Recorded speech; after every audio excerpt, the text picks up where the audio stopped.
In the quiet community of Shepherdsville, Kentucky, nestled within Bullitt County, a tragedy unfolded that would shock the nation.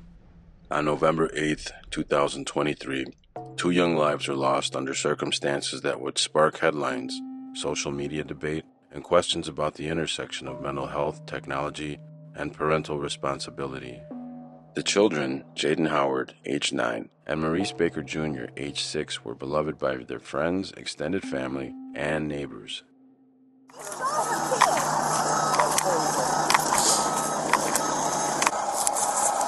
Ma'am, what's your name? Huh? Tiffany. I can't hear you. Tiffany. Tiffany? Mm-hmm. All right, Tiffany, I'm going to change these handcuffs out, okay? And then I'm going to roll you over and I'm going to sit you up, all right? I don't know why. I've been here before with CPS on an investigation over here with the kids, and they wouldn't let them in. It's been about a year, but yeah. That's the only time I've ever had to come back here for anything other than paperwork. I haven't asked for anything, but she did ask me if they were still alive. The only thing she has said to me since that is, are they still alive? All right, EMS is going to check you out, all right? Take this off of you. Yeah, I'm going to ask you something real quick. Can you answer me? Do you have any weapons on you? Known for their bright smiles and boundless energy, they were typical young boys growing up in a small town, attending school, playing outside, and surrounded by a community that cared for them. Their mother, Tiffanie Lucas, was 33 years old at the time. She lived in the home with her sons and, according to neighbors and local reports, had struggled with mental health challenges prior to the incident. In the days leading up to November 8th, some neighbors noted unusual behavior, who appeared stressed, anxious, and occasionally detached from reality. One neighbor recalled footage from a doorbell camera showing Lucas saying, "I need good people around me. I need family. I need help." While Lucas had no widely reported criminal history, her statements to those around her, combined with social media activity and online postings, suggested that she was experiencing significant mental and emotional strain.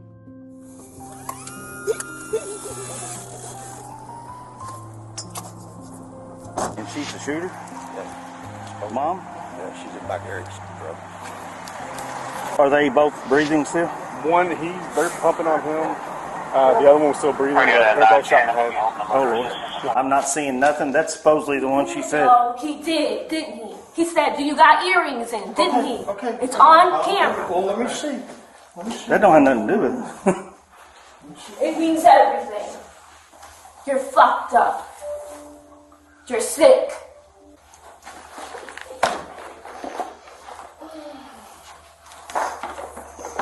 Can you tell us what your name is? Tiffany Lucas. Who? Tiffany Lucas. Tiffany Lucas? I just don't feel right. I'm not, like, it's been, I don't do this. I love my kids. You can get out. You can get out. Come on.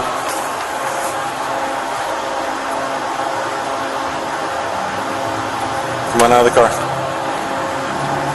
Tiffany, right? Come on. Let's go. Tiffany, let's go. Come on. Tiffany. Let's go. Let's go. I'm going to go stand here at the door. Where am I? Where are you? Yeah. You're at the Bullitt County Sheriff's Office. Authorities would later describe her as someone who seemed increasingly isolated and affected by a combination of personal and environmental stressors.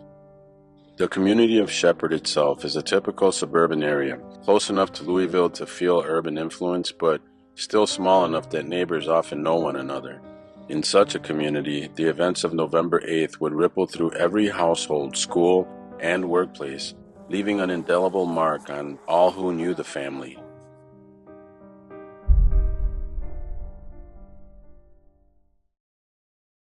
As the investigation continued, prosecutors prepared charges for 2 counts of unaliving.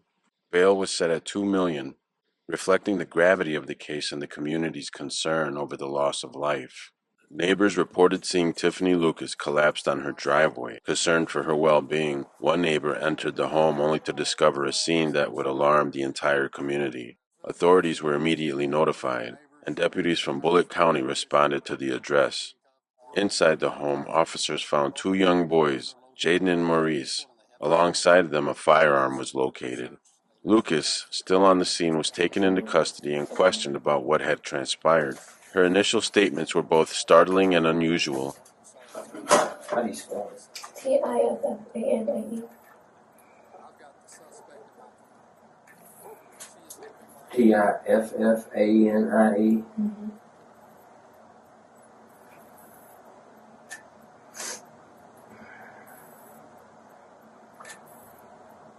What's your last name? Lucas. Lucas. You know my name. I've got it in there, but I swear to God, it's in there, and I didn't. It was written on everything in the back of the police cars. I'm telling you, I've seen it. I don't. No, I can go in the other room and get it. In the back of the police cars, there's white things with Lucas written on them. I seen it. Really? Yes. I have not seen that. I have not seen that. What's your middle name? Or do you have a middle name? What is it? I have two. Oh. And Kevin. And Catherine? Alright.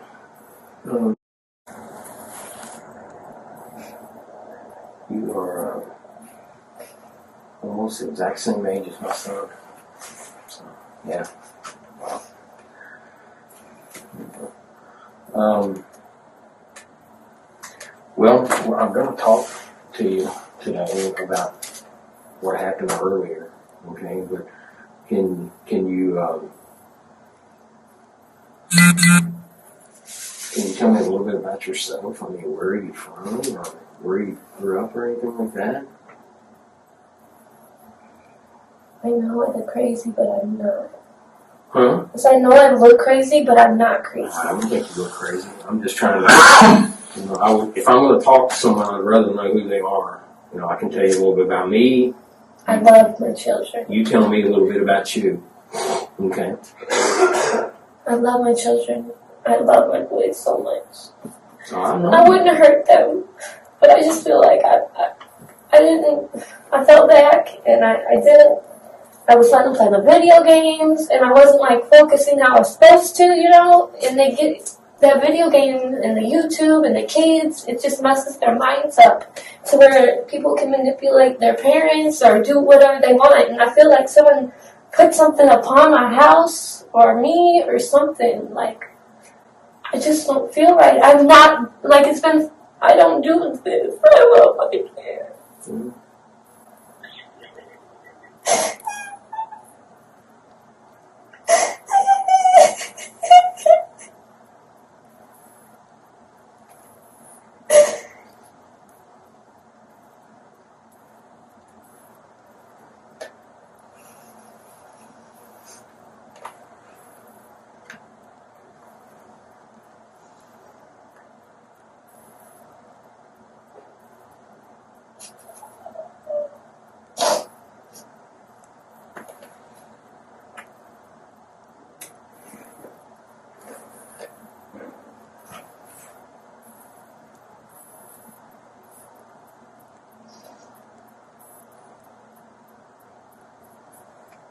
How old are your kids?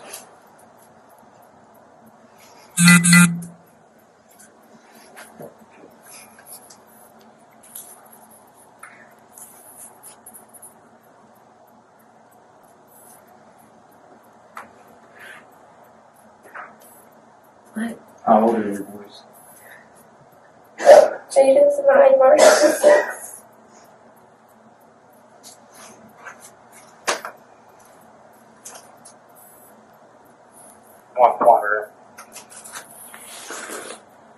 Are you from Louisville area? No. Where are you from? I'm from Chicago area. Oh, really? How long have you been here? 11 years. Okay.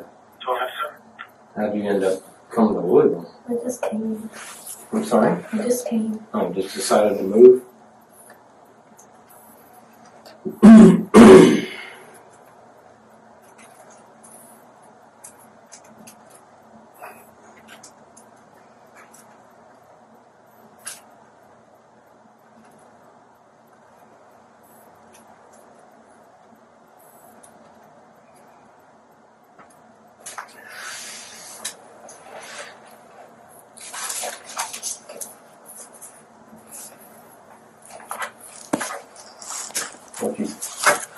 I'm going to let you know what your rights are, okay?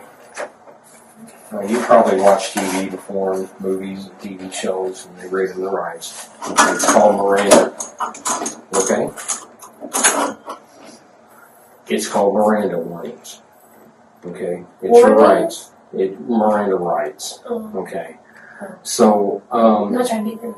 no, you do. So I'm going to read them off to you. And if you have any questions, you let me know, okay?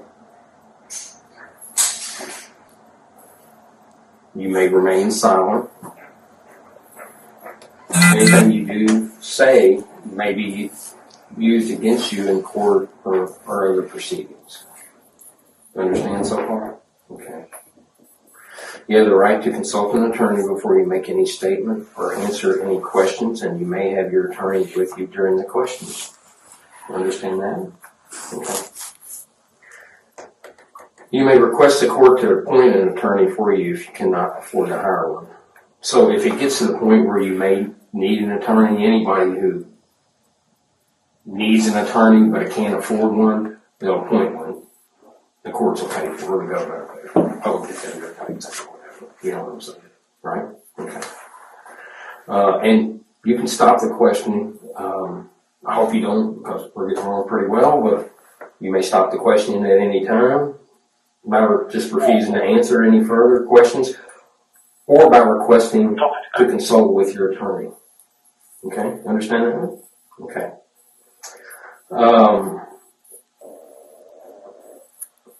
If you wish, you can waive these rights and talk to me, answer questions. I'll answer your questions. You answer my questions. Without consulting an attorney first. Okay? So, basically this says right here, and don't take offense when I ask you this, I asked everybody this because there's a lot of people that don't know how to read, but you know how to read, right? Okay, I asked everybody. So it just says, I have that both statement of all rights read and explained to me, and I fully understand it. I hereby waive these rights that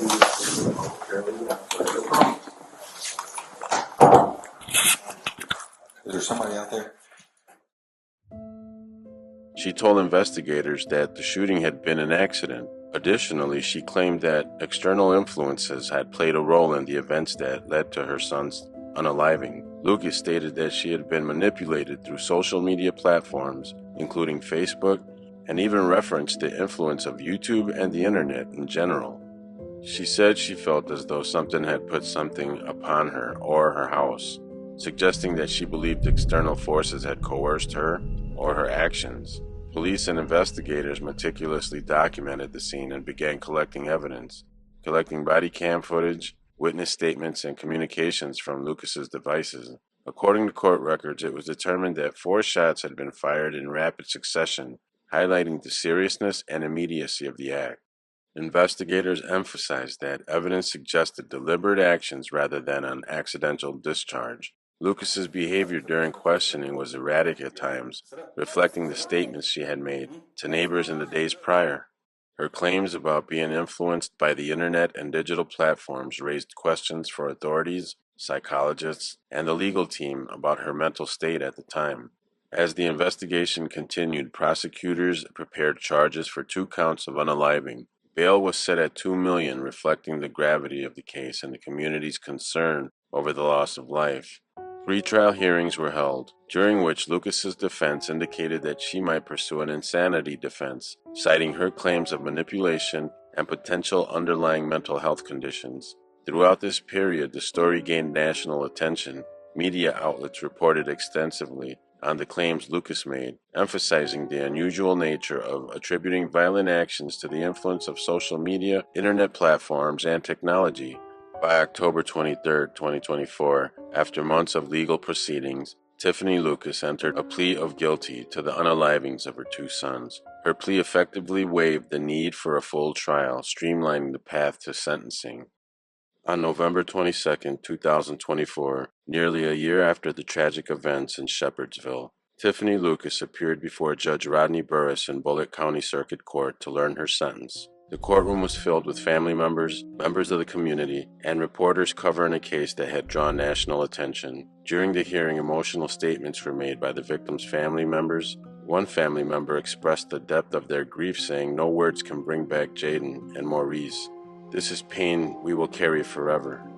Others described the boys as joyful, loving, and full of life, emphasizing the irreplaceable loss that the unalivings had caused. The prosecution underscored the gravity of Lucas's action.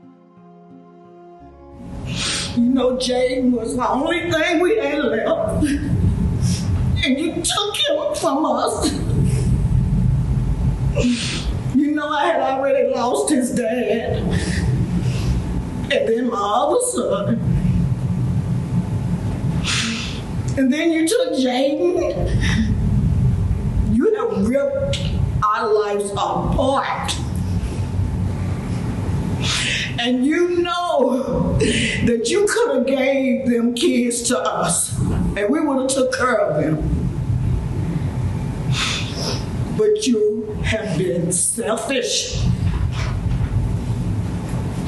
My heart is in pieces. And you know that you have always had a place to drop them off. You took him from me, and I hurt every day. Every second of the day, I hurt. And I hope they give you 2 life sentences without the possibility of parole. I want you to suffer just like I'm suffering right now. They did not deserve that. You took my little man from me. And we all love him so much, Jaden and Maurice. I don't have nothing else to say. And she just knows, she knows she done ripped us apart. Mr. Taylor, any additional questions? No other questions. Any questions from the defense? No, Your Honor. Is this witness free to be excused? Yes, Your Honor. Thank you, ma'am. You're welcome to have a seat back in the courtroom or leave the courthouse.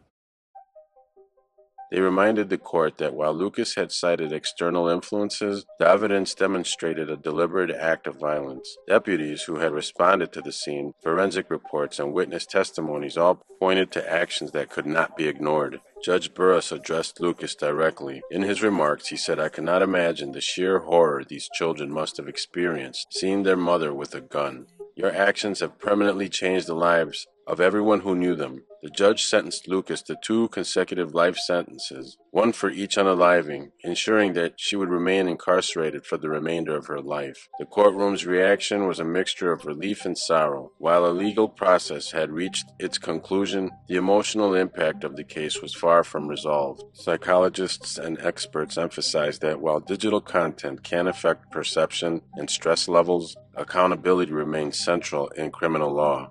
Mental health professionals noted that Lucas's statements could reflect underlying psychosis, paranoia, or other mental health conditions rather than a literal manipulation by platforms.